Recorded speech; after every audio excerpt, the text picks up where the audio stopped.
ягаад газар доороос бичсэн бэ гэдэг жаа шүү дээ. Тэгээд ер нь яг эхлээ ягаад газар доороос гэсэн бэ гэдэг тухай ярил бас сонирхолтой юм болоо те.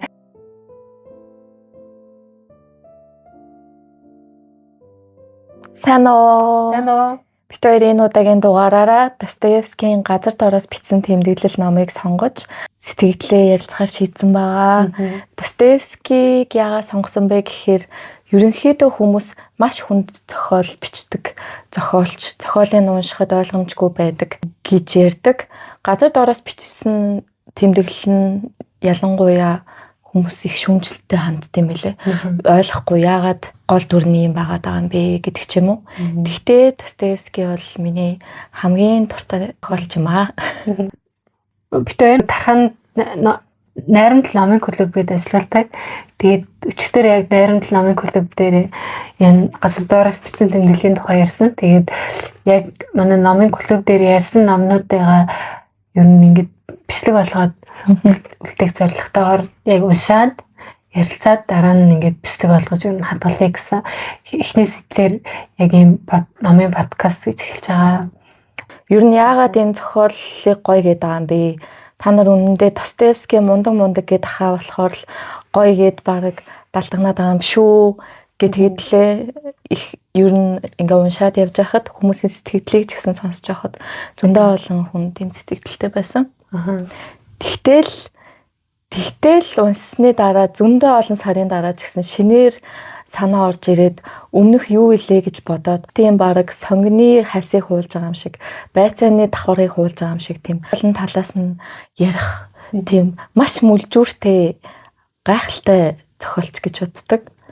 Сэтгэл зүйн талаас нь ярьдаг, философик талаас нь ч гэсэн тийм бичдэг. Бид хоёрын зүгээс яг Достоевский зохиолуудыг ер нь цаашдаа ч гэсэн ярих гэсэн төлөвлөгөөтэй байгаа. Тэгээд яг энэ ном дээр бол Зуллагийн 2 дахь удаа бол миний анхны удаа ирсэн сэтгэлдлийг ерөнхийд нь өөрсдийн зүгээс ярих байгаа. Номоо танилцуулахад Достоевский 1864 онд бичсэн байлээ. Гимзэм, Карамазовын хөгүүд гэх мэт зохиолуудаа бичгээс өмнө бичсэн. Ном 2 бүлэгтэй. Нэгдүгээр хэсэг дээр гол дүрийн маань 40 настайдаа бодож байгаа бодрлуудын хэсэг гардаг. Хоёрдугаар бүлэг нь Нойтон цас нэртэй 24 настай залуухан байх үеийнх нь хэсэгхэн зургийн тэр амьдралын нэг хэсгийг өөрөө турссан маягаар маш үнэнээр өөрийгөө хуурахгүйгээр гаргадаг. Тэр хэсгийгээ турсан байдлаар бичсэн байдаг. Зохиол дээр бүр тийм том үйл явдал, адал явдал гэхээр юм бол ерөнхийдөө байхгүй. Гэхдээ уншихад маш юм ойлгомжтой богинохон зохиолуудын нэг гэж бодож байгаа. 40 настайдаа юу бодож байгаа вэ гэд яагаад тийм хүн болсон бэ гэдг нь залуухан үеийнх нь тэр жишээнээс ерөнхийдөө харагдаж байгаа гэх юм уу? Бас би нөгөө нэг газар доороос бичсэн тэмдэглэлийг ер нь уншиг нэлээ олон жил явж байгаа юм. Тэгээ сая ингээд уншиж байгаас тэнгууд надад хамгийн сонирхолтой ингээд уншааг байхад санагдчихсан зүйл нь ягаад газар доороос бичсэн тэмдэглэл юм бэ? Тэгэхээр ингээд газар доор байсан юм уу? Тэгээд ямар нэгэн одоо шоронд ч юм уу, зойронд ч юм уу, нэг юм түхэнд ч юм уу байсан болов гэд уншааг байхад нэлээ олон нэг санаа дэвшүүлж боддог гэсэн. Тэгээд яг унсны дараа газар доороос бичсэн нь бэлэгдлийн шин чанартай нөгөө талаасаа нэг юм нөгөөдөл утгатай яг шууд утгаараа бол газар доор бишээсний ингээд мэдээд хариултаа олж байгаа юм шиг баярлсан. Тэгээ хариултаа олсон учраас бид хоёр гэсэн гарчгийн дээр нөгөө нэг ягаад газар доороос бичсэн бэ гэдэг жаа шүү дээ. Тэгээд ер нь яг эхлээ ягаад газар доороос гэсэн бэ гэдэг тухай ярил бас сонирхолтой юм болоо те. Газар доор биш мөртлөө ягаад газар доор байгаад байгаа вэ? Философик хүний яг нэг юм үндсэн эрх чөлөөтэй байх, өөрийнхөө өмнө сонголт хийх, тэгээд өөрийнхөө өмнө үнэн байх гэдэг ч юм уу нэг тиймэрхүү сэдвүүдийг хөндөж ярих юм бол нэлээд сонирхолтой юм болов гэд миний зүгээс бодсон байгаа. Чи бас энэ талаар юу гэж бодож байна? Газар доороос яагаад бичиж байгаа вэ гэдг нь өөрөө бас өөрийгөө хулганаар жишээ тайлбарлаж байгаа шүү дээ. Тэрэн дээрээ яг номон дээрээ шууд утгаар илэрхийлсэн болохоор тэр хулганаар дамжиж гарч ирж байгаа юм байна гэж ойлгосон. Хулган нь ингээд шалны доороос дээр ингээд хүмүүсийн ярьж байгааг ингээд сонсоод тэгээд шалан доор байгаа тэр хулгантай адилхан баг тийм өөрийгөө доош нь хийж бодоод тийм мэдрэмжтэй байгаа юм байна гэж ойлгосон. Гэхдээ шалан доороос ингээд шалныхаа завсраар ингээд хүмүүсийг хараад шүүгээд тэгээ хараагаа байж байгаа хулгантай ерөнхийдөө зөвлөж ийн гэж бодсон. Яг зохиолынхоо хувьд бас далдуур яг яагаад өөрийгөө тэр бусдаас доош бодож байгаа вэ гэсэн зөндөө олон санаанууд бас байгаа. Юугууд яг би Баатрын хүүрнэгчийн үднээс энэ ном бол бичигдсэн ганцхан ерөнхийдөө гол дүртэй тий. Тэнгүүд ганцхан гол дүртэй мөртлөө тэр тухайн гол дүр нь нэлээд тийм гутранг, зөрчилтэй, нихилист шин чанартай одоо муу талын дүр шиг гэх юм уу? Яг ингээд уншигчийн үднээс авч үзэхэд тийм ч учраас ерөнхийдөө нэлээд сул дараа тийм мэдрэг хүн байгаа учраас уншиж байгаа хүний сэтгэл тухгүй мэдрэмж ер нь нэлээд төрүүлдэг гэж бас хэлэгдэм билээ. Жишээ нь нэлээд тухгүй дургу өргсөн өдрийн дөрөв ярьсан шүү дээ тий. Гэж байгаа нь ч гэсэн өөрөө цаанаа тийм өгөөдлийн шин чанартай. Жишээ нь өөрөө газар доор биш мөртлөө газар доор байгаа юм шигээр өөрийгөө тэг сэтгэж байгаа нь нэг талаасаа тэр ядуу тий цалин багтай тарчиг амьдралтай тэр ядуу байгаагийнхан одоо харьцуулалт нь өөрөө нөгөө нэг 10 жилийнхаа найзалдаг байсан найзууд дээр уулзах гад ер нь нэг юм зоог барьж байгаа шүү дээ. Тэгээд өөрийнхөө хувцсыг голж байгаа, өөрийгөө голж байгаа тий. Тэгээд тэр бүгдээс нь ер нь ямар ядуу хүн бэ? Нэг оройн зоогны мөнгө ингээд гаргах гэж өөрийнхөө ингээд хамт амьдардаг.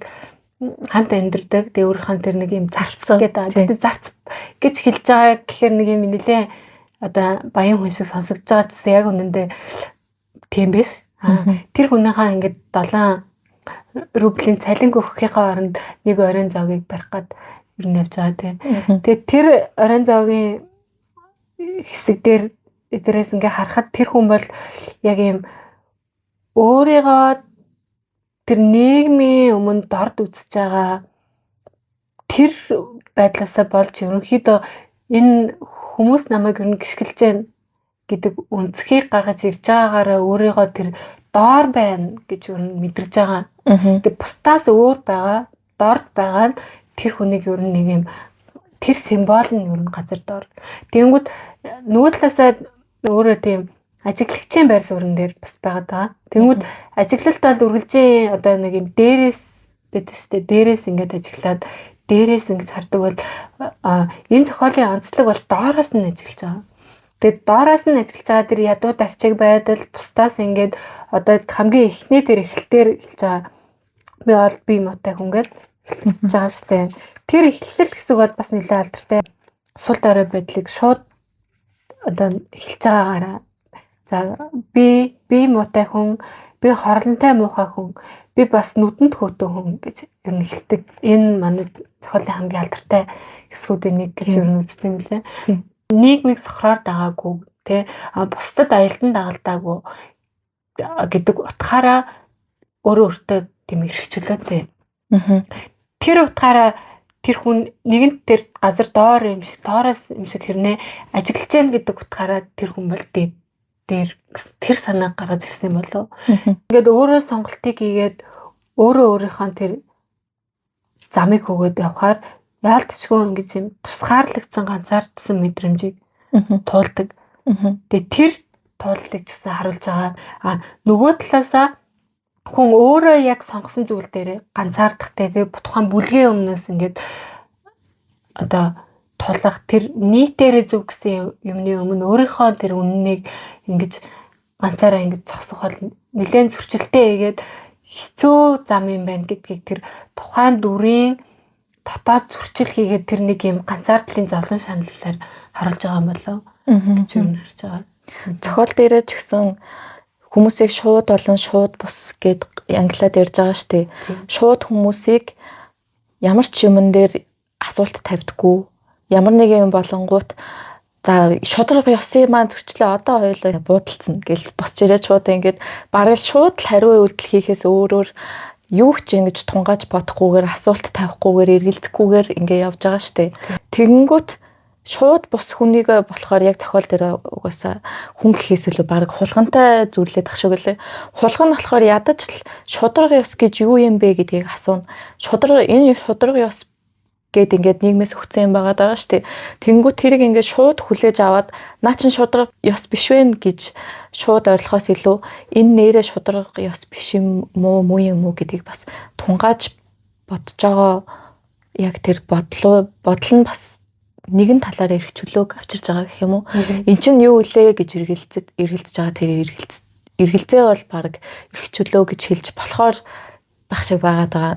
19 дугаар зууны тэр зохиолыг шүүмжилж гаргаж ирсэн үнцэг гэдэг тухайн зохиолын онол хорогдох нь 2 дээр нэмэх нь 2 4 гэдэг шиг одоо ямар нэгэн зүйлийн үр дүн чухал болохоос тэр процесс биш ямар нэгэн шинжилгээ ухаанаар дамжуулж тэр бүлгийг маш тийм одоо үр бүтээлтэйгээр ч юм уу эмх цэгцтэйгээр ингээд ажиллуулаад тэр системээр ингэж явснараа нийгэм бол үнэхээр юм сайхан болно гэд тийм одоо зохиолыг эсрэгцүүлж энэ арсенал те ийм нийгэм ийм маш ухамсартайгаар ингээд бодоод логик дэс дараалтайгаар ингэж яваад амжилтанд хүрнэ гэдэг чинь ерөнхийдөө бүтлгүүт нэ яагаад гэвэл гэд ерөнхийдөө энэ хүний дотоод зөрчил тэгээд энэ үр дагавар амжилт ч юм уу ашигтай тэр зүйлээс илүү хүн гэдэг чинь өөрөө тэр одоо шийдвэрийг гаргах хүртлээр ямар их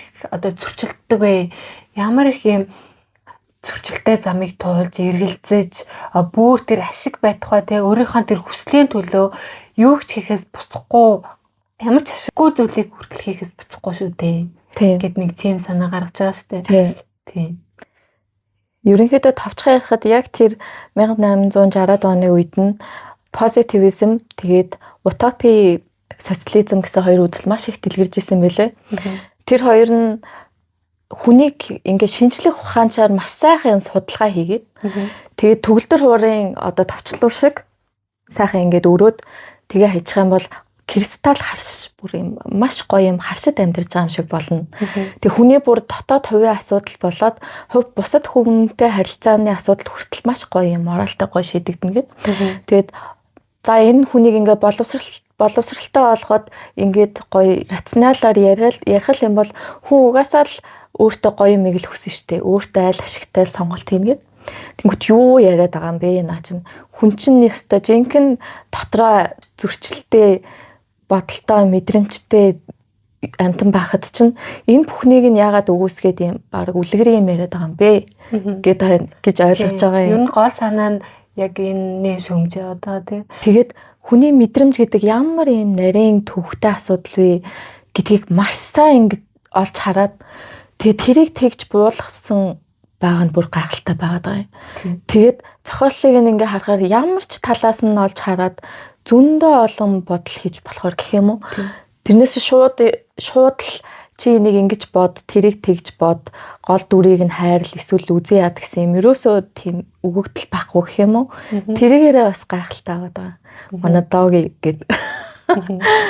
За одоо ингэж эхний хэсэг дээр бол ерөнхийдөө нийгэм рүү чиглэсэн шүүмж явжсэн бол хоёр дахь хэсэг дээр болохоор тэр хүн шүү дээ. Тэ? Үнэхээр ингээд тэр за тухайн үзэл санааг системийг шүүмжилж जैन, нийгмийг шүүмжилж जैन гэж байгаа боловч хоёр дахь хэсэг дээр тэр нарийн илүү тийм сэтгэл зүйн шин чанартай болж ирж байгаа юм болов уу шарсан. Сэтгэл зүйн одоо хүний хүнд байдаг одоо тэр бүлгийн өмнө үнэхээр тэр ингээд эрхчлөөнийхөө өмнө тэр бүлгийн өмнө эсрэгцэж байгаа ч гэсэн нөгөө талаас хүн л юм хойно тэрэндээ ингээд нэгдий гэсэн тэр дотоод хүсэлтэй тэгээд юм хайрын одоо Лизагаар дамжуулж хайрын символыг гаргаж ирж байгаа ч юм уу. Тиймэрхүү зүйлсүүд ер нь гарч ирж байгаа юм. Тэгээд бас нэг юм одоо сонирхолтой хэсэг нь манай хүн чинь нөгөө 40 настай ихний ингээд өрнөлн явж байгаа шүү дээ. Тэгснээ ингээд амар ингээд галзуурхын баг даваан дээр ингээд философтжсэн гинт нөгөө нойтон цас орж байгаа хараад тэгээд ер нь хоёрдугаар хэсэг рүү ингээд алгуурхан ингээд гулсаад ер нь орж байгаа тийм. Тэгээд тэр нойтон цастай өдрийн тухай ингээд нэг юм тэмдэглэлээ бичье гэд тэгээд буцаад 40 наснаас 23 нас руугаа 23 24 нас руугаа ингээд гулсаад тэгээд ингээд өмнөх юмаа бичиж эхэлж байгаа. Тэгэнгүүт бас нэг юм өрөвдөлтэй ч юм уу, сонирхолтой ч юм уу санагдаж байгаа зүйл нь 40 настай ийм байсан хүн ингээд өмнө нь ямар байсан болоо гэсэн нэг юм сонирхолтой. Харин энэ залуудаа ийм байсан учраас 40 настайдаа ийм болсон юм байна да гэсэн нэг юм өрөвдсөн тийм мэдрэмжийг бас энэ хоёр бүлгээр дамжуулж авч байгаа юм болов гэж бас бодсон. Ер нь анх удаага уншиж байхад ч хоёр дахь удаа уншиж байхад ч байнгын маш их өрөвдгөл мэдрэмж төрөөд байдаг. Тэгж их дотроо зөрчилдөж байгааг нь хараад тэр их бодол эргэлдэж байгааг нь хараад мэдрэмжүүдийг нь хараад тэгээд өөрийгөө илэрхийлж чадахгүй тэгэл хүнтэй харьцахдаа ханд босгоод тэр бүх юмыг нь харахаар л өрөвдөөл байдаг. Яг миний мэдрэмжийн тухайд гэх юм уу? Тэгээд хоёрдугаар хэсэг дээрээ маш юм ерөөсөө өөрийгөө чуурахгүйгээр бичиж гэсэн хоёрдугаар хэсэг дээрээ баг илүү тодор илэрхийлэгдэж гардаг баха.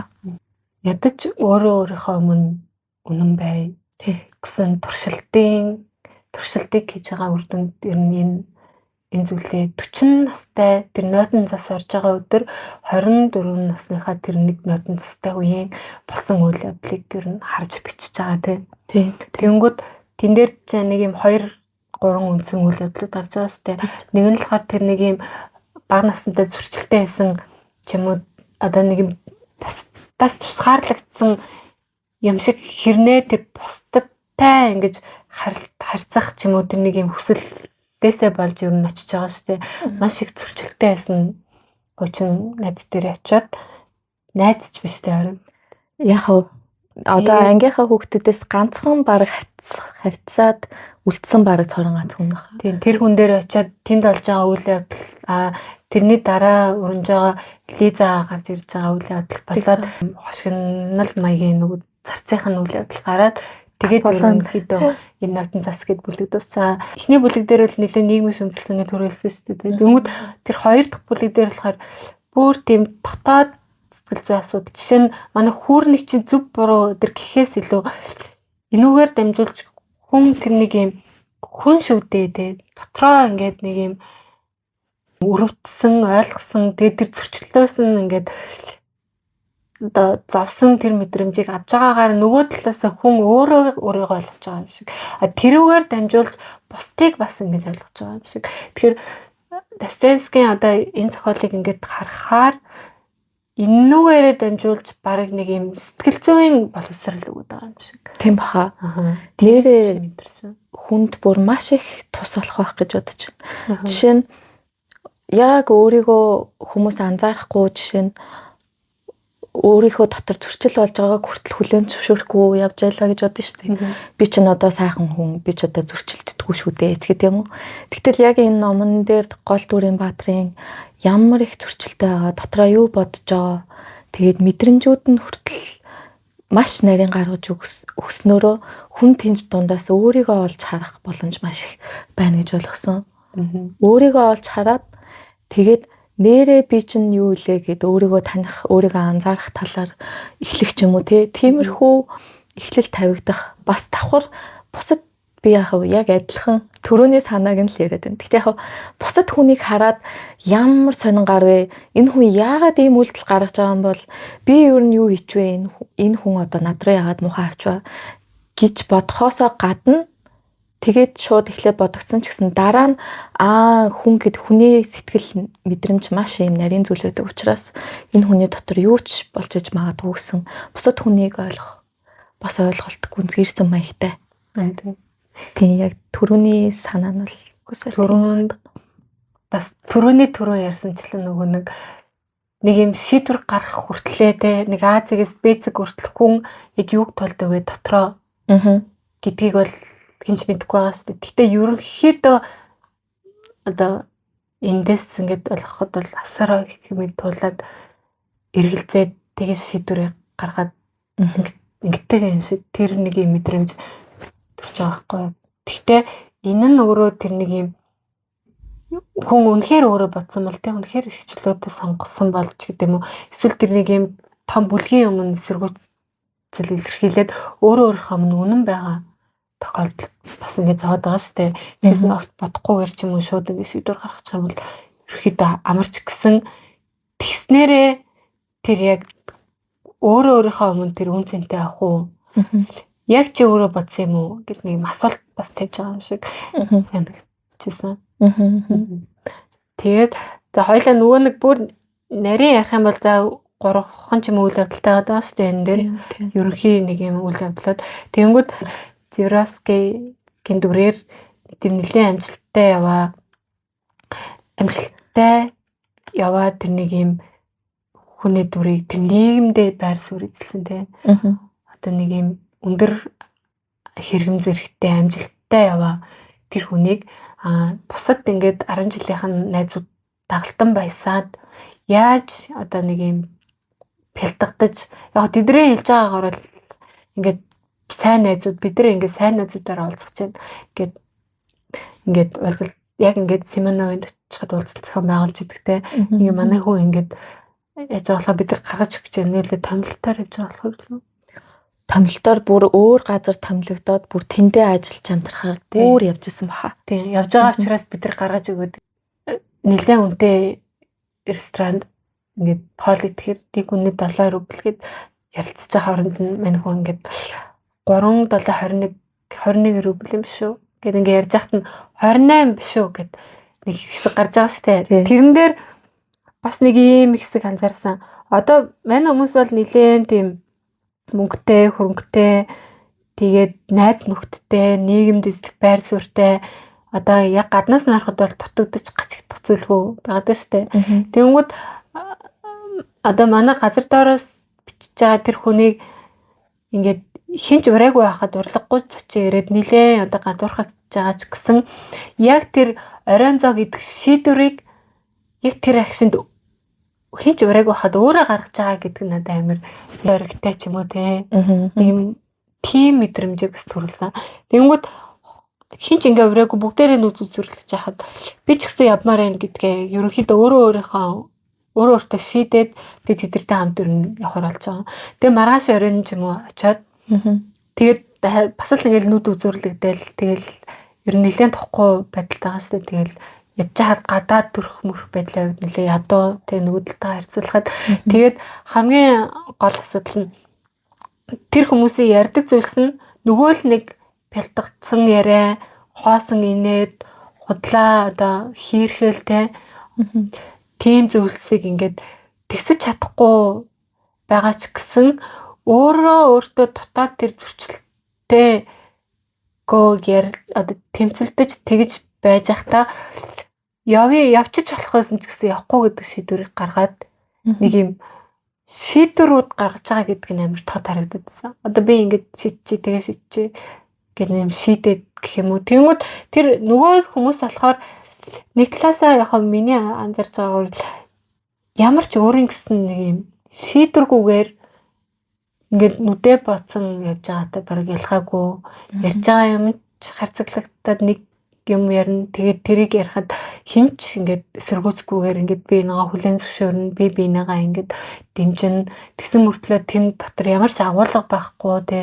Тэгсэн мөртлөө бүгдээрээ ингээд нэг юм хэвэн зутгацсан юм шиг. Тэнгүүд тэрэн дотроос манай хүний дүр болохоор нэлээд тийм эсрэг бүх юмараа эсрэг байгаа нь өөрөө тэр нөгөө нэг одоо идрээс тусгаарлагдмал үзэл бодолтой шүү. Би тустай хүн шүү те. Би бол өөр хүн яг адилхан ийм хэвэн зутгацсан юм шиг ийм биш. Шээрээ би бол ийм одоо тустай гэдгээ хэлж байгаа тэр нэг символ гарч ирж байгаа юм шиг санагдаж байгаа. Жишээ нь үлдэлтэн дээр чиний одоо мэдэрч байгаа ч юм үнцэг нь юу? Миний мэдэрч байгаа үнцэг болохоор яг тэр хүмүүсийн хуурмаг байгаа байдлыг ч юм уу нэмийнхээ хуурмаг байгаа байдлыг тэгээ өөрийгөө хүртэл ихний хэсэг дээр шүүмжлээд зөндөө олон юм болж байгаа шүү дээ. Тэр хэсгүүд бол явж байгаа. Гэхдээ давхар нэг хажуугаар нь хавчуурахтай юм байгаа нь тэр хүмүүстэй нэг юм тоогдохыг хүсээд хайрлагдахыг хүсээд тэгээд 3 цаг бүр пишин ширээ хоёрын хооронд билүү тавилга хоёрын хооронд 3 цаг холихдоо 3 удаа хөлснө өгтлээ хөлрөөд тэгээ 3 удаа хатсан гэж байгаа штэ.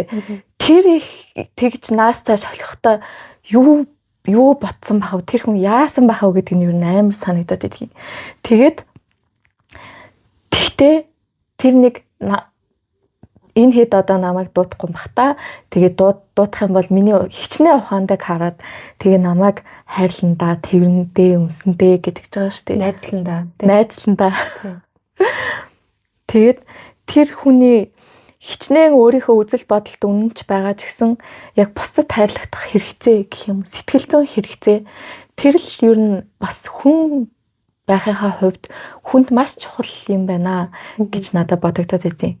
Хүнд хайрлагдах, хүнтэй чин сэтгэлийн холбоотой байх, хоорондоо нүд рүүгээ хараад ярилцах тэр юм маш их хэрэгтэй байдаг баха. Тэр байхгүй болохоор улам хүн ганцаардал тавтаад хэцүү байгаад байдаг гэх юм уу.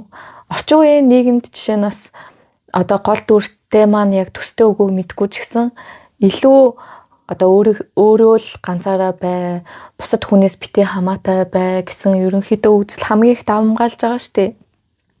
Тэнгүүт Достоевский хэлсэн хамгийн алдартай нэг үг байдаг да. Хамгийн хэцүү зүйл бол хайрлаж чадахгүй байх гэсэн утгатай тийм үг гэдэг. Тэнгүүт яг тэр хүнийг хайрлуулах, хүнтэй холбоотой байх маш чухал сэдв байгаа. Тэгээд манай гол дур хэдий индипендент бусдаас илүү юм боддог ухаантай залуу байгаа ч гэсэн яг тэр сэтгэлийн хэрэгцээ үнэхээр хэрэгтэй байгаа. Үнэхээр бүр галзуурах шахаад бүр төвчж чадахгүй болоод ирэхээр ингээд Семенов дээр ч юм уу дарганд очиж байгаа шүү дээ. Тэр дарга нь бас их хөвгчлөлтэй дүр юм шиг санагдсан. Тэгээд баг ингээд ерөөсөө өөрийг нь тоохгүй. Тэгээд нэг генералтай ч юм уу цуг сугаал юм яриад тэгэл 4 цаг дими юм ярихын сонсоод тэгээ тэр нь өөрт нь ашигтай байдаг гэд яагаад гэсэн чинь дараа нь дахиж өөр хүнтэй ярилцах хүсэл амар удаан төрдгүүгээд нэг тэгсэн шүү. Тийм хөвгөлтэй эсүүд бас зөндөө байгаа. Гэтэл манай гол дүрд хичнээн өөрөө индипендент байх ингээд хүсэл эрх чөлөө байгаа ч гэсэн бас сэтгэлийн хувьд маш их хэрэгцээ шаардлага байгаа нь зохиолын явцад зөндөө харагддаг л та. Тэгтэл эрх чөлөөтэй хүн хайрлаж чадахгүй юм уу гэсэн нэг амар сонин юм асуулт бас тавигдсан байгаа даа. Яг энэ номтой холбоогүйгээр ерөнхийдөө уншиж ирсэн. Яг эрх чөлөөтэй байгаад хүн бүр бусдаас хамааралгүй байгаад тэгэх тусмаа орчин үеийн нийгэмд хүмүүс илүү ганцаардмал болоод байгаа шүү дээ. Тэнгүүт би яг нэг юм дундыг нь бариад өөрийнхөө бодоод өөрийгөө анзаараад нийгмийг ч гэсэн анзаараад болохгүй байгаа юмыг бас анзаараад тэгингээ бас хүмүүстэй хоорондоо сэтгэлээсээ ярилцаад өөрийгөө илэрхийлээд бусад хүмүүсийг бас ойлгоод энэ хүн ийм юм хийчлээ. Ёстой тэнийг амтан байна. Тэг би энтэй хизэж харцахгүй гэхгүйгээр бас бусад хүмүүсийг бас ойлгох тийм нээлттэй сэтгэл хэрэгтэй байна гэд яг тэр уулзалтан дээр нь бол тийм бодол төрсөн. Яг тэгээд нөгөө хідэн тоохгүй хаяад явангууд за би угаасаа ингэсэн байсан гэд нэг юм өөрийнхөө толгойн дотроо бас өөрийнхөө л ингээд үүсгэсэн юм дөрвөн ханан дунд ингээд байчаад яг өндө ухаантай хүн гэдгийг нь бол би үгүйсэхгүй л дээ. Яг нэмээгээ шүмжилж байгаа эрх чөлөөтэй байгааг нь үгүйсэхгүй. Гэхдээ хүмүүстэй нээлттэй хандах ингээд хан босохгүй хүнийг бодтой байгаагаар нь харахынхаа хувьд маш их зовж байгаа хүн байгаа даахгүй юу? Өрөөнийхөө булан харанхуй булан цуучаа тэгээд тасралтгүй бодоод тэр нэг хүнээс өшөө авах гэдэг та.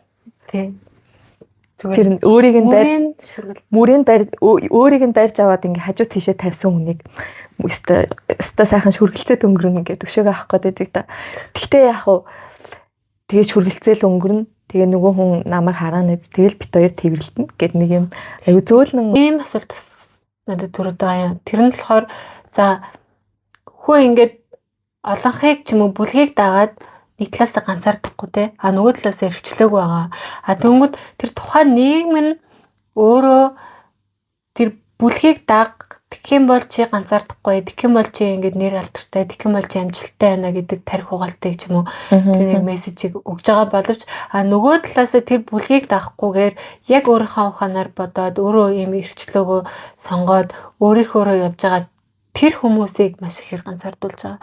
Тэр нэг юм зүйл гарч байгаа гэх юм уу тий. Тэгэнгүүт энэ дээрээс жишээ нь орчин үеийн нийгэмд одоо за энэ бол 19 дугаар зуун байсан тий. За тэгэнгүүт орчин үеийн нийгэмд бид хэд дээр яг энэ тал дээр юу гарч иж байгаа гэхээр бас нэлээд олон зүйл ярьж болохоор жишээ нь юу ч гэдэг одоо олонхыг дагсан одоо нэг юм амжилт гэдэг бол ингээл нийгэм болгон цаг хугацаа болгонд ерөнхийдөө л нэг юм босго ч юм уу нэг юм байгаа шүү дээ. Тэгтээ жоохон өөрчлөгдөөд технологийн төвшил юу гэж хэдэн тий. Тэгэнгүүт одоо тэр тусмаа хамгийн их хүндэгдэж байгаа сэдв бол нөгөө нэг гоо сайхны мэдсэл өөрөө өөрийнхөө царийг ч юм уу одоо баг ингээд өөрөө өөрийнхөө өмнө байхаас гадна бүр гадаад төрхөөр хүртэл өөрийгөө ингээд үнэлж чадах юм байлаад тэр бусдыг аялдан дагалдах гэж ч юм уу ингэж одоо яддаг чи гоо сайхны хаалханд орж байгаа. Магадгүй тээгэж иж болох ч гэсэн ерөнхийдөө нэг юм ерөнхий нэг юмнууд байгаа шүү дээ. Одоо яг орчин үед тэр үед байгаа орчин үеийн асуудлууд гээд сошиал одоо нэг юм бүр наазах юм сошиал хаяга хөгжүүл стач юм шиг нэг талаасаа тэгэнгүүт ингээд ямар ч нэг юм тренд гэсэн юмны ардлт яг тэр нэг юм бүлгээс хоцрохгүй байх гэсэн тэр бүлэгт гадуурхахгүй байх гэсэн ч гэдэм үү тэр юм тренд хандлагууд нэлээх яваад тэгэнгүүт тэр тухайн тэр нэг тренд тэр зүйлсийг даахгүй байснараа хүн биш болохгүй тэгэнгүүт нэг хүн биш болох байгаа юм шиг хавтуулж байгаагаар тэр зүйл нь асар их юм хүчтэй байгаа амар аюултай байгаа юм шиг харагдаж байгаа байхгүй орчин үеийн нэг юм таад үзэх юм. Тэгэхээр хүн яг үүндээ өөрөө л бодож өөрөө л эрхчлөлтөөс сонголтоо хийж өөрөө л тэгхгүйгээр ямар нэгэн тэр нэг юм салхийг дааж хулрах юм бол ер нь тэр нэг юмныхаа золиос нь болоод тусч байгаа гэдэг тэр сэдвийг хүндэснөрөө ч юм уу орчин үеийн одоо бид нэр хүртэл ингээд энэ номыг уншсаар байгаа нь ерөнхийдөө энэ мөнхийн сэдвийг классик зохиол юм болов. Тэгээд бид хэд ер нь нийгэм төгс нийгэм бүтээх хаач үсэн те төгс төвлөртөр хүм болгон хэрэгчлээтэй байхад ямар ч зөрчилгүйгээр тэр юмыг бүтээх хүртэл ер нь энэ ном бол ер нь классик зохиолуудын танд орсоор байх юм байна гэсэн бодлоос төрсөн юм байна. Зохиолын гол дүр маань нэр нь энэ зохиол дээр нэг ч удаа дурддаггүй. Ерөнхийдөө газар доорх хүн гэд хүмүүс яриад явчихсан юм билээ. Зохиол дээр ерөнхийдөө хүүхэд нас нь ямар байсан бэ, оюутан цаг нь ямар байсан бэ, сурах цаг нь ямар байсан бэ гэдэг талаар гардаг. Хүүхэд наснда үнчинл гэж гардаг юм. Тэгээд хамаатнуудынхаа гарын цагтнаа гаргасаар байгаад нэг юм дүүнг амтан болцсон. Юм бүхнийг айж хэрвсэн нүдээр хардаг. Тэм сул дорой хөвтөйсэн гээд. Тэгээд тэр байдлаас нь болоод хамаатнуудынхаа гар дээр ирээд тэгээд сургуульд орсныхаа дараа үеийнхэндээ байнга шоглуулж тогтлуулж байсан гэж гардаг юм. Ерөнхийдөө хизээч нөхцөлгүй хайрыг хүлээж авч байгаагүй хүн юм байна гэсэн бодол төрсөн. За дараа нь хамаатнууд нь өөрийг нь юм сургуульд оруулсан гэдэг жбайгаа шүү дээ. Тэгээд тэндээ төгсөн төгслөө одоо тэр байгаа хүүхдүүд Симонов гэх тэр хүүхдүүдтэйгээ цуг байсан. Тэр үедээ ч гэсэн өөрийг нь эхэндээ маш их доголдог байгаад тэгээ манай хүн хичээж хийсээр агаад гайгүй сурлагатай болсныхан дараа нэг доголохоо хэлсэн. Гэхдээ ерөнхийдөө байгаа юм ч гэсэн жоохон гадуурсан нүдээр хардаг байсан гэсэн. Тэгэхээр бараг ухаан орсон цагаасаа хайрыг мэдрээгүй ер нь их л хэцүүхэн өссөн дүр байгаа даа. Гэхдээ трама чиж бараг хөгжиж ярьж эхлэхгүй байсан баха. Одоо байгаа шинээр гарсан сэтгэл зүйн одоо хиллэгүүдээр одоо нарциссист ч байд юм уу ингээд одоо хүмүүс юм л болвол энэ нарциссист байна гэх тэгээд байгаа штэ. Гэхдээ тухайн яг сэтгэл зүйн хиллэг дотроо тэр дүр нь ингээд баригдчихгүй гэсэн жоохон айц байгаа. Олон талаас нь ингэж хараад дөнгүүгээр шууд одоо энэ хүн ийм эмэгтэй хүн байсан байна гэд тухайн хүний хувьд бол бас тэгтээ үнэн байж болно л доо. Ямар нэгэн шинж тэмдэг нь тухайн сэтгэл зүйн одоо сэтгцийн өвчтний шинж тэмдэгтэй адилхан байж болно. Тэр орчин үеижүүлээ гэж бас ойлгож болох л орчин үеийн нэр томьёогоор тайлбарлаад дөр дээр нь задлан шинжилгээг ч юм илүү тийм болгоомжтойгоор судалгаа хийж хандвал зүгээр хата. Тэгэхээр өнөөдөр бол бид хоёрын зүгээс бол ерөнхийдөө сэтгэл маягаар ярьж байгаа болохоор тийм том нэр томьёо ашиглахгүй байхыг нэг хичээж байгаа. Тэгээд бас яг мэрэгжлийн хүмүүс биш учраас тийм өөрсдөө өнцгөөс харж байгаа. Ерөнхийдөө сүүлийн үед одоо янз бүрийн шортууд ч юм уу тэгээд TikTok маш их хөгжөөд тэгээд сэтгэл зүйн талаар ярьж байгаа ингээд түгэж байгаа юмнууд маш их олсорцсон. Тэгээ яг тэнд нь зөндөх баяртай байгаа. Ягаад тэгэхээр хэдэн жилийн өмнө сэтгэл зүйн талаар яриад ингэнгүүт хүмүүс мэдрэл муутай болсон юм. Юу вэ? Тэр гэл тэгээд идэвсэн да. Сэтгцэн эмгэг болоо сэтгцэн өвчин хоёр чинь өөр гэдэг. Харин тийм. Нарциссист хүн ямар байдаг вэ гингүүт 10хан шинж тэмдэг хэлээд юм уу? Тим хүн нарциссист гэсэн гэж шууд тэгээд маш богинохон контентууд хийснээрээ яг жоохон юм явцуу ч юм их богинохон их баг мэдээллээр хүнийг шууд дүгнждэг болох гээд байгаа юм биш үсттэй гэд бас юу наагаад байгаа юм. Бас хүмүүсийг дүгнэхээс гадна өөртөө нөгөө нэг онш тавьдаг шүү дээ. Би ийм л юм чинь гэдэг ч юм уу. Тийм өнгөрсөндөө тэрхийг ачаалдаг ч юм уу те. Тэгмэд өнгөрсөнөөсөө болж одоо байгаагаа хэтэрхийх утга өгөх ч юм уу.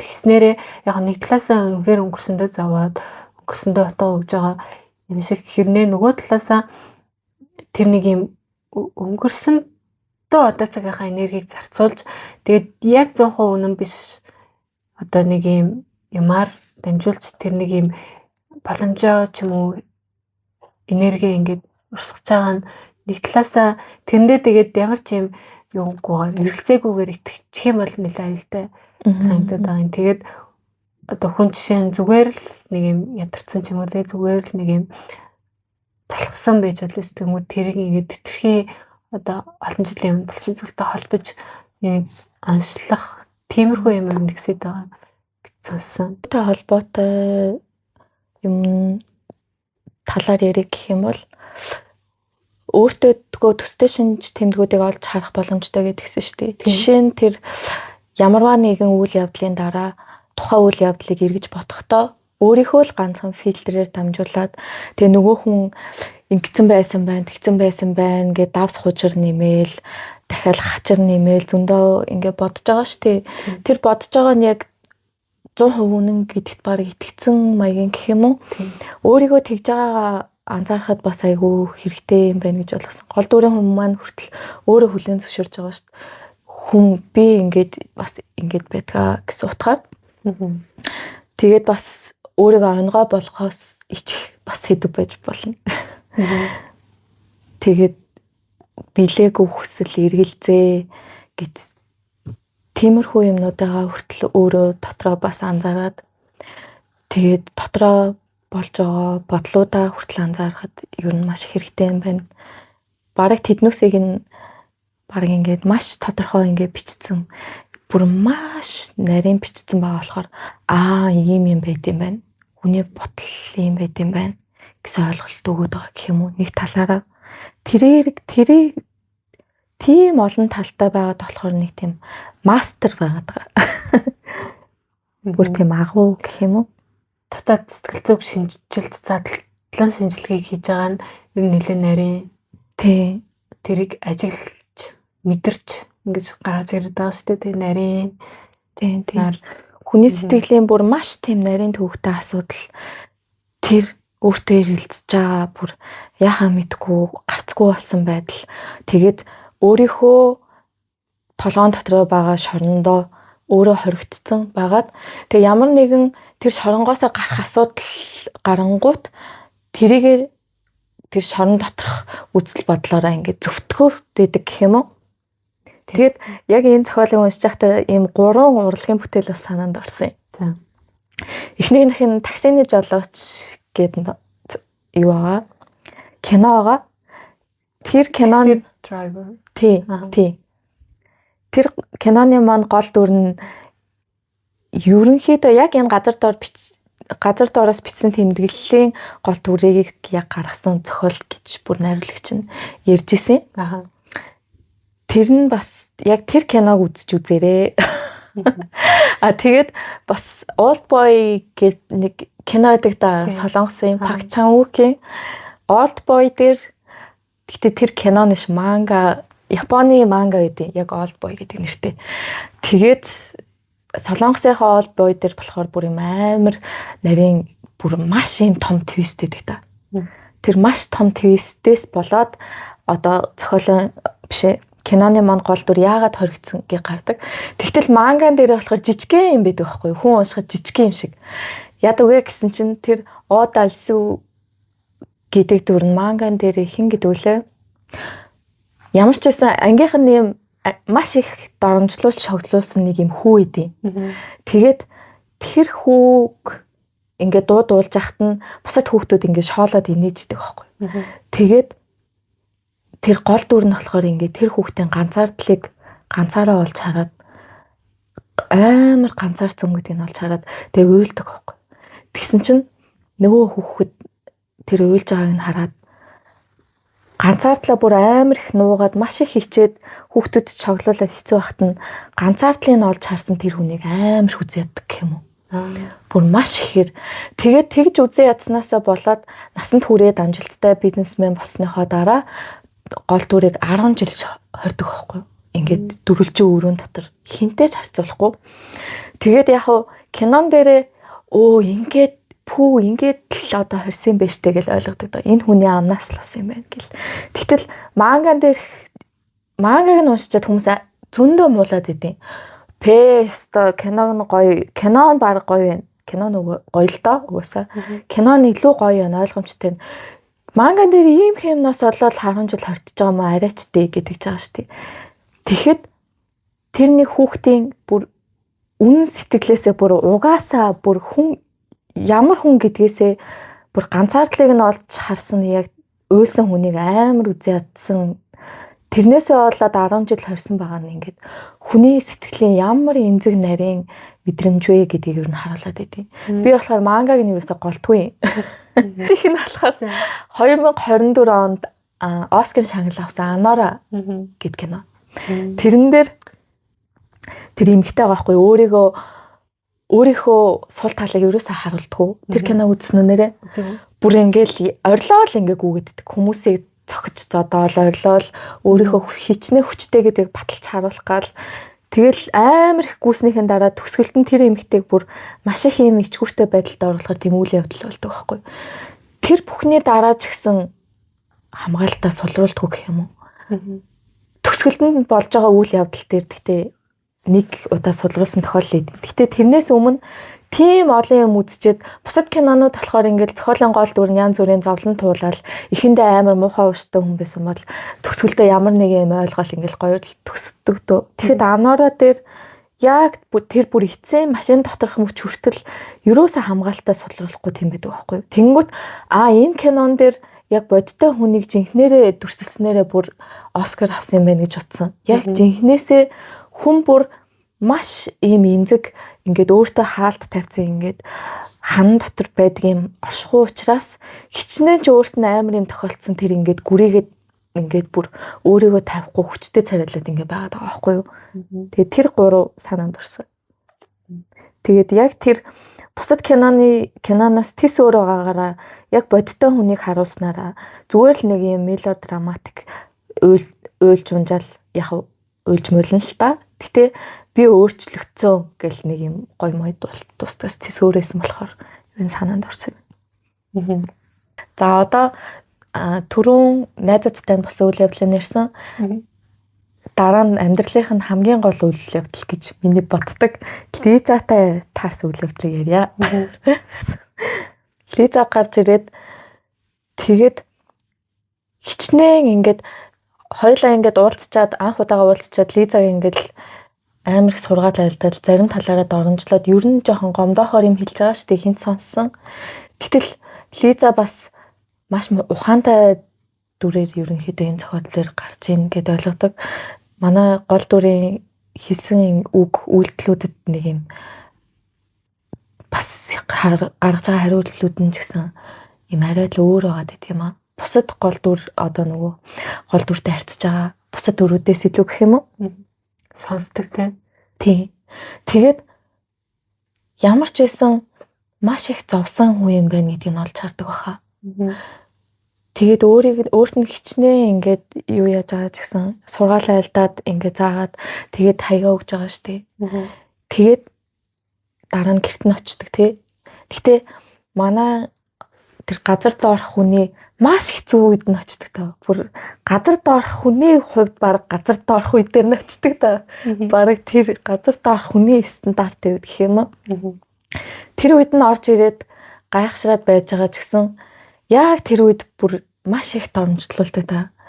Би чамайг ингэж бодож исэн гэд нэг тиймэрхүү утгатай. Тэгж яхад хүртэл гол дүрийн маш их зовж байгааг олж хараад тэгээд хичнээн өөрийг нь дормжилж доош нь хийгээд бүр явуулах га зүтгэж байгаа ч гэсэн тэрж авдаг та.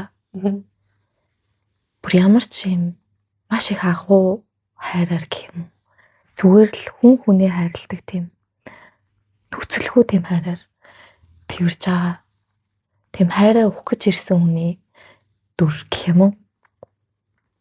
Хэрвээ тэгээ гол дүрийн хүн маань ч гэсэн тэрийг нь ерөнхийдөө мэдсэн байдаг яг 40 настай бичиж байхдаа Лизаг зүгээр л хайраа өгөх гэж ирснийг нь ерөнхийдөө ойлгоогүй гэж бичсэн байдаг шүү. Лизагийн талаар юу гэж бодож байна? Манай гол дүр хүн чинь нэлээд юм ганцаардсан тэгсэн юм өөрийн гэсэн бодолтой бас нэлээд тийм ухаантай ухаалаг өгнө хүн байна шүү дээ. Тэгээд гол нь дотроо маш их зөрчилтэй. Тэнгүүд буцаагаад тэр хайрлах чадахгүй гэдгийг мэдж байгаа учраас өрөндөө болж байгаа. Тэр нь хүртэл нэг юм шийдвэр гаргаад тэгж байгаа гэх юм уу. Тэрэн дээр хүртэл нэг юм шийдвэр би өнөөдөр ингээд энэ хүнийг үлдээсэн ч маргааш би ингээд харилж чадахгүй шүү дээ. Тийм учраас ер нь явлаа гэж шийдэж байгаа. Тэр нэг юм манай хүн бол тэр хайр ирлээ. Тэгээд хайрыг хүлээж авах чадваргүй гэдгийг бас харуулж байгаа тийм. Хайрыг хүлээгээд авчих юм бол тэр нөгөө нэг өөрийнх нь тэр үзэл санаа бүх зүйл өөрийнхөө өмнө тэр нэг юм эргүүлээд зөрчилтэй болох гэдсэн гэж ярьжсэн да. Тийм ерөнхийдөө зохиолын турш намайг ингээд ярихыг сонсолтоо тэгээ ухаантай гэдгийг маань мэдээд ингэндээ гэд нэг юм баг тэр юм нөхцөлтэй юмнууд яваад байгаа шүү дээ. Магадгүй өөрийг нь хүн өмнө нь ер нь хизээч нөхцөлгүйгээр хайрлаж байгааг мэдэрч байгаагүй болохоор яг ухаантай байгаагаа жугаар яг тэр нөхцлүүдийг нь ерөнхийдөө хайртай холбож бодож исэн баха. Хайр бол ийм л байдаг одоо адгууслаг хүнийг ингээд нөгөө ингэж дарангуулж иж би хайрыг тэгж ойлгодог гэсэн утгатай юм байсан да. Өөрөө болохоор хайрыг бас тэгээд ойлгоцсон. Тэгээд өөрөө бас хайрыг тэгжэл боддог учраас өөрөөр хайрлах боломж байна гэсэн тийм тис өөр одоо тэр нэг юм өөрийнх нь суурийг нь ганхуулахаар тийм маш том тийм өөрийг нь цочроос нь тийм үйл явдал байгаа юм шиг санагдаад байгаа яг Лизагийн хувьд. Хэрвээ Лизаг хүлээж авнаа хайрыг нь хүлээж авна гэх юм бол тэр нэг суураараа ганхах одоо тэр бүр нэг юм ёроолгүй ангал руу унах ч юм бүр тиймэрхүү сэтгэл зүйн байгаа болохоор хүлээж авч чадхааргүй байгаа гэж бодоод байсан. Ер нь бид хэд ч гэсэн би ч гэсэн ямар нэг юмыг ингээд ботцсон байгаа шүү дээ. Би ийм хүн шүү, тийм хүн шүү гэд. Тэгэхэд тэр юмыг ингэж тис өөр болгохын тулд нэг юм жоохон зовондоо. Тэр жоохон зовлонгоос ерөнхийдөө хүмүүс айгаад айсандаа нэрээ ийм болохоор ингэсэн шүү дээ гэд өөрийгөө зүвтгэж бодоод жоохон л зовоод ингээ ертөнцийн тис өөрөөр өөрчлөх тийм хайр байхад тэр хайрыг хүлээж авч чадхааргүй бүр тийм амар их хоригдсан байгаа юм байна гэж ерөнхийдөө бас бодоод байгаа юм. Яг тэр нөхцөлтэй хайранд итгэдэг, нөхцөлгүй хайр гэж огт байхгүй гэж боддог хүнийг зүгээр тэрврээд авахд нэг юм бүр маш тийм өөр юм байгаа юм шиг гэх юм уу? Тэгээ тэрийгээрээ бас Лизагийн яг тэр орж ирж байгаа хэсэг, яг тэр хайрын хэсэг зохиолын хувьд бүр маш чухал хэсэг юм байна л гэж бодогдоод байд. За хайр бол бас тэр нөгөө нэг зарцсан бас тэрнээр амар горхон хөвчлөлтэй хэсгээс орж байгаа. Тийм гинэ. Жишээ нь зарцсан ингээд яагаад ч хөө зүгээр л ингээд юм байж байгаа ингээ хүн байхад ярах ч юм чи гэлдээд муу ярах чинь би чамааг ална гэд бүр тэгээд тийм. Тэг жаан хүртэл нэг юм өөрийгөө дорд үзэж ямар их дотроо зовлон шаналлыг болж тэгж байгаа юм бэ гэдгийнхэн тусгал юм шиг. Жишээ нь эхний хэсэг дээр гарч байгаа шүү дээ. Өөрийгөө тэгж шүүж байгаагаараа бусдыг шүүх эрхийг олж авч байна. Тэнгүүд тэр өөрийгөө шүүн, бус нийгмээ шүүн, бусдыг ч ингэ шүүн гэх юм уу? Тийм. Тэгээ тэр зарцаа хүртэл ингэ баг ярих чинь гэж бодохтай нэг зүгээр байгаа хүнийг тэгж бодож байгаагаараа тэр хүн буцаагаад өөртөө яаж ханддаг вэ гэдгийг нь харуулж байгаа. Шиг надад цагцсан. Тэгэхээр тэр хэсэг нэлээд тийм маа зохиолж тийм хошин мэдрэмжтэй хэсгүүд нэг юм шиг. Тийм. Тэгэхээр эхэлж цаг болгон харж хэдэн минут харж зогсоод хажууд нь санаа алдаа суудаг хэсэг нь бол нэлээд хөвчлөлтэй шүү. Тамлан зовоож байна гэд тэгээд тэслэхүү ингээд цалингийн би өгнө штэ. Би өгж байгаа эцтэй гэд тэрнээ түрүүнээс ч гартаа атгсан байдаг. Бас нэг юм түрүүнээр хэлээ гэж бодсон. Нөгөө зохиол эхлэхдээ газар доор гэд хамгийн ихний бүлгийн юм дээр юм энэ хүн бол юм огт оршин байхгүй хис бүр дүр юм аа гэд төсөөсгөөр хэлж байгаа шүү дээ. Тэрүүгээрээ юм хис бүр дүрийг гаргаж ирж байгаагаараа энэ бол тэр шүүмжлэл гэж байгаа гэх юм уу энэ дүрээр дамжуулж. Тэгээ нэг талаасаа тухайн нийгмээ шүүмжлээд яг хүнийг моралтай болгоод бүх юмыг заагаад өгөх юм бол зөв юмыг хийн гэсэн юм аа шүүмжлээд тэгж байгаа мөртлөө нөгөө талаасаа энэ дээр нөгөө талаасаа яг тэр гол дүрийнхээ байгаа байдлыг бас давхар жижигэн шүүмжлээд явчихж байгаа гэх юм уу. Тэрийгээрээ ер нь гайхалтай байхаа бас Достоевский Лизаг оруулж ирээд бас жоохон ингээ оронгоор нь эргүүлж байгаараа бас ер нь амар гайхалтай юм байна гэж ойлгосон. Тиймэрхүү. За бас нөгөө нэг ерөнхийдөө энэ үйл явдлууд ингэж явж байгаад хариулт биш асуулт тавиад байгаа юм. Бас асуултууд гарч ирээд тэр асуултыг хүн ингээ бодож байгаа нь өөрөө тэр нэг юм философик. Тэгээд тэр хүний нарийн төвхтэй дотоод тэр юм юмнуудыг гаргаж ирж байгаараа тэм сэтгэл зүйч маяг сэтгэл зүйн гэдэг ерөнхийдөө юм философи сэтгэл зүйн юмнууд ингэж давхар тэгээд дундаас нь нийгмийг бас шүмжилж байгаа. Ийм юмнууд ингэж явж байгаа нь одоо өөрөө энэ зохиолыг ийм одоо хүн уншаад дэшегаа ингэж төвшин ахиж бодож байгаагаараа сайн зохиол юм байна гэж би болохоор ингэж бодсон. Тэгэнгүүт хэрвээ ингэж ямар ч юм философийн болоо сэтгэл зүйн гэдэг ямар ч тэр цааш нь бодох зүйлгүйгээр унших юм бол мэдээж маш ойлгомжгүй хүнд тэ уршсан яг гадаагаа нь мэддэхгүй ч юм уу тийм юм шиг санагдахыг бас үгүйсэхгүй.